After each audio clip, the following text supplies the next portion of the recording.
Voyage au cœur de la vie, ici et ailleurs. Space, en partenariat avec l'Agence spatiale européenne.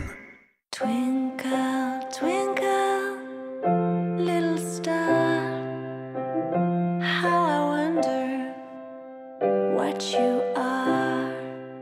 Le mystère des origines de notre univers fascine toujours. Un concept alimente particulièrement notre imagination, le Big Bang. Il est à la source de tout et même du temps.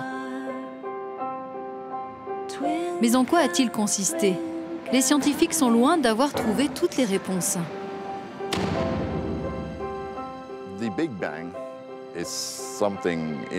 Actuellement, on pense que le Big Bang est le point d'origine de la création de notre univers. Comment il s'est produit et ce qu'il y avait à ce moment-là est encore largement méconnu.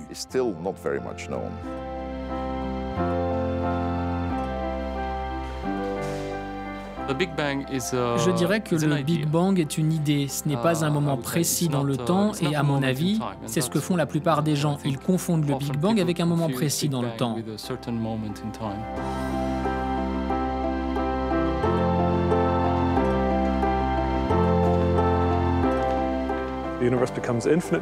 L'univers devient infiniment dense et infiniment chaud au commencement exact des temps. Et c'est ce qu'on appelle le Big Bang.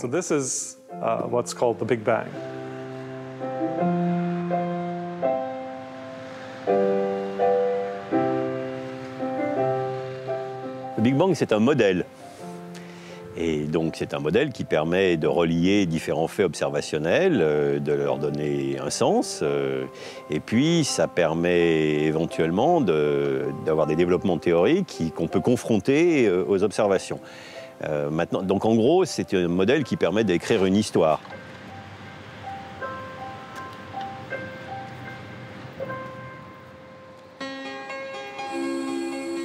Si le concept de Big Bang est complexe à appréhender, il est encore plus difficile à mesurer et à analyser de manière scientifique.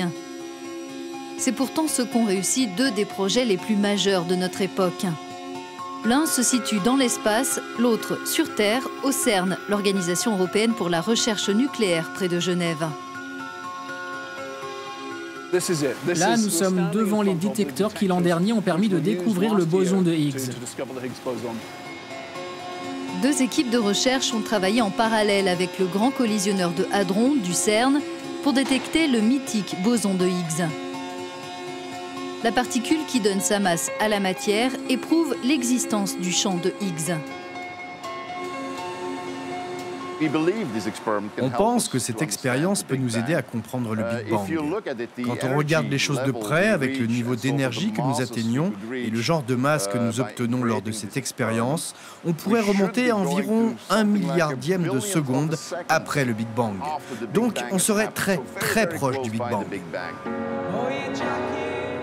Et tandis que des particules minuscules entrent en collision au CERN, le satellite Planck de l'Agence spatiale européenne poursuit sa mission très loin de là, dans l'espace. Le but de cette quête épique, scruter la lumière rémanente du Big Bang. Au printemps dernier, l'équipe de Planck a publié la carte la plus détaillée jamais établie du rayonnement de fond cosmologique hyperfréquence. Elle montre l'univers tel qu'il était seulement 380 000 ans après le Big Bang. Le satellite est placé sur une orbite qui suit la Terre à une distance immense. Comme elle suit la Terre, elle tourne autour du Soleil et donc le grand cercle que les instruments parcourent dans le ciel est aussi en train de tourner autour de l'orbite. En rapprochant ces mouvements, on peut construire une vue de l'ensemble du ciel sur environ 6 mois.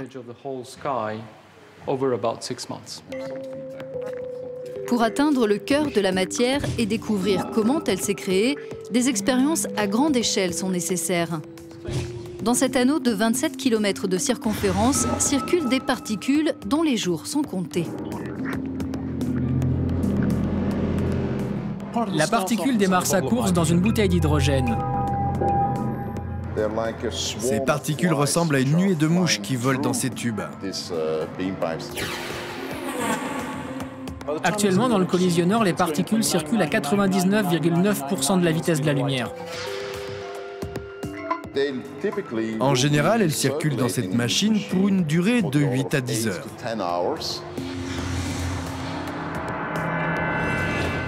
Au final, le proton va entrer en collision avec le proton qui arrive en sens inverse. Il sera détruit, il va voler en éclats et alors, avec un peu de chance, de nouvelles particules sont créées. Les photons ou particules de lumière qui constituent le rayonnement de fond cosmologique ont une vie assez différente. Où étaient-ils avant d'être observés par Planck? Cela demande un cours théorique.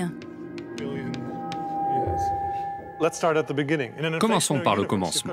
Dans cet univers en période d'inflation, une zone minuscule, beaucoup plus petite que le noyau d'un atome, gonfle et forme un univers qui est aussi grand ou encore plus grand que ce que nous pouvons observer.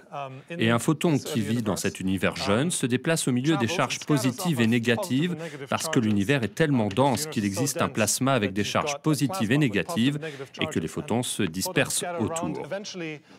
L'univers finit par s'étendre suffisamment. Donc, ces charges positives et négatives, les électrons et les protons, se transforment en atomes d'hydrogène. Le photon cesse de se disperser et avance tout droit pendant 13 milliards 800 millions d'années.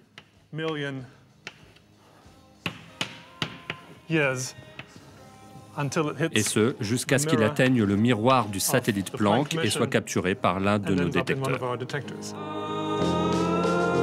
Cette lumière qui voyage dans notre direction depuis la nuit des temps et ces particules qui se fracassent les unes contre les autres dans un accélérateur géant, voilà ce sur quoi les scientifiques s'appuient pour tenter d'écrire l'histoire du Big Bang et de ce qui a suivi.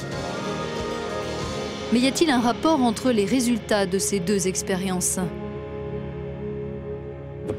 Le satellite Planck est une grande réussite. Les scientifiques de la mission ont étudié la façon dont l'univers fonctionne et ils sont en train d'établir des liens entre le modèle que nous avons et ce que nous observons. Donc nous sommes en train d'apprendre les règles du jeu et avec Planck, on essaye de savoir ce qui s'est vraiment passé. Mais l'un ne va pas sans l'autre, sinon on n'a que la moitié des informations.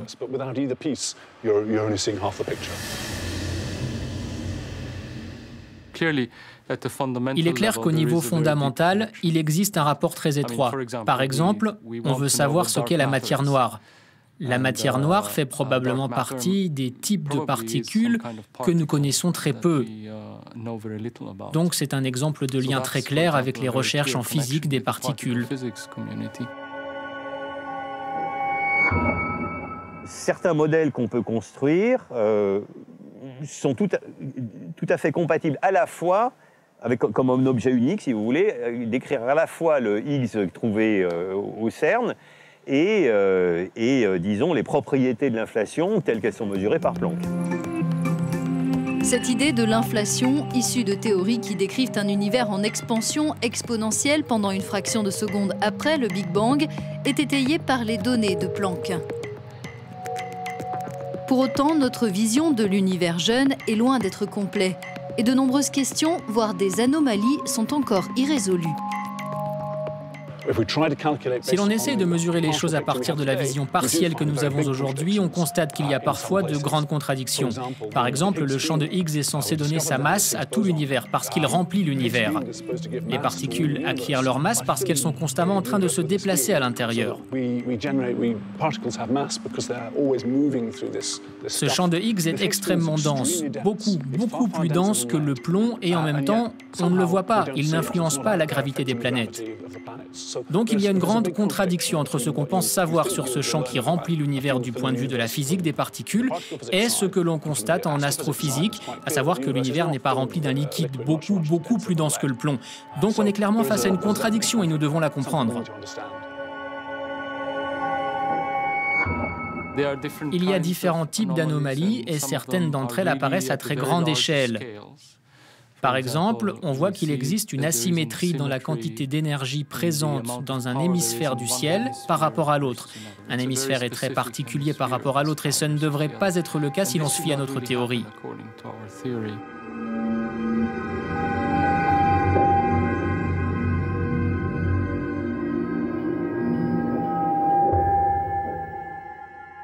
Les développements théoriques récents sont un peu troublants.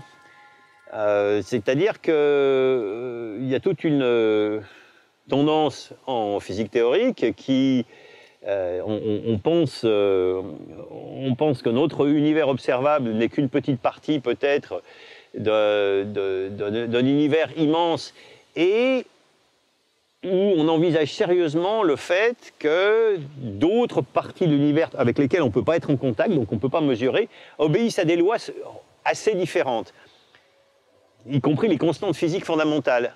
Et donc, alors ça c'est très triste quand on y pense, parce que finalement ça veut dire, ultimement on pourrait se retrouver avec une explication du genre les choses sont comme elles sont parce qu'elles sont comme ça.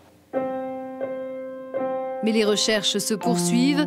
L'équipe de Planck étudie actuellement les mécanismes de polarisation, tandis que les scientifiques du CERN sonderont un peu plus le champ de Higgs une fois le grand collisionneur de hadrons remis en service. Tous se trouvent à la frontière de territoires inexplorés, en quête de réponses théoriques et de mesures concrètes.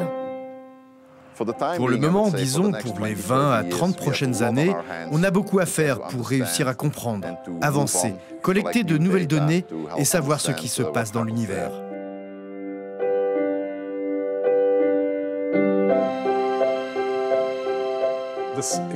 Cette quantité incroyable de données et d'observations que nous pouvons utiliser pour confronter les idées les plus folles, je trouve ça vraiment fantastique.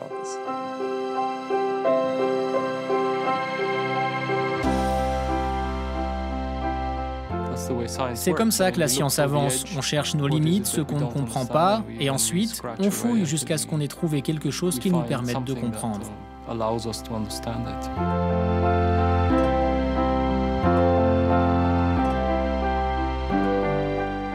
Il est possible qu'on finisse par se dire que le cerveau humain n'est tout simplement pas assez évolué pour appréhender la complexité de ce qu'il y a vraiment derrière tout ça. Twinkle, twinkle, little